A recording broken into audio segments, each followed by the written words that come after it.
Magandang tanghali mga buddies, and kagagaling lang ulit natin sa may palengke at tayo'y bumili ng ating mga paboritong pang-ulam. So ito'y giant squid or dalupapa kung tawagin sa Kabisayaan.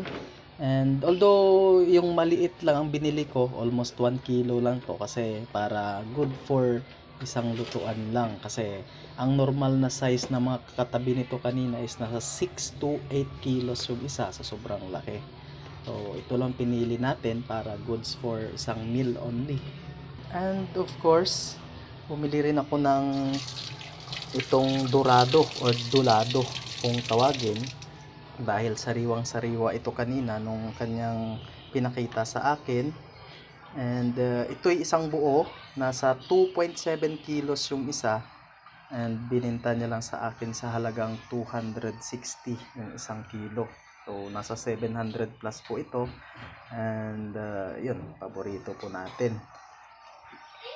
And suki ko na rin po ang nagtitinda nito, kaya mas less ang kanyang bigay sa akin kasi binibenta niya ito ng 270 to 280 sa ibang customer.